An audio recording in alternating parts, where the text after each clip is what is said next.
Roy Suryo dan dua tersangka kasus tudingan ijazah palsu Presiden ke-7 Republik Indonesia Joko Widodo diperiksa penyidik di Treskrimum Polda Metro Jaya. Ketiganya membawa sejumlah bukti kuat terkait dugaan ijazah palsu mantan wali kota Solo tersebut.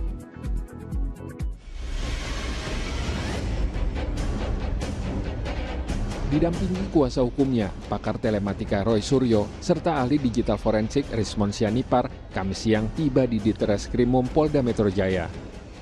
Sementara Tifauzia Tiasuma atau Dr. Tifa mendahului keduanya masuk ke ruang pemeriksaan. Ketiganya dipanggil penyidik guna menjalani pemeriksaan sebagai tersangka kasus fitnah ijazah palsu Presiden ke-7 Joko Widodo. Roy Suryo menyatakan siap dengan pemeriksaan. Mantan Menteri Pemuda dan Olahraga itu membawa sejumlah bukti yang akan ditunjukkan kepada polisi. Saya bukan mewakili saya sendiri, Dr. Rismon tidak mewakili Dr. Rismon sendiri, Dr. Tifa juga tidak. Kami mewakili seluruh rakyat Indonesia yang menginginkan perubahan atas negeri ini. Bawa bukti apa Mas? Ada, nanti buktinya kita angkat. Tapi bawa buktinya sudah ada. Berarti sudah sangat siap ya Mas siap. ya? Yuk, terima kasih. Dalam pemeriksaan yang berjalan lebih dari 9 jam, penyidik Polda Metro Jaya mengajukan 157 pertanyaan kepada Rismon Hasiholan. 130 pertanyaan untuk Roy Suryo dan 76 pertanyaan kepada Tifauzia Tiasuma. Penyidik belum melakukan penahanan terhadap ketiga tersangka. Kepada ketiga tersangka, kami perbolehkan untuk kembali ke rumahnya masing-masing. Kenapa demikian?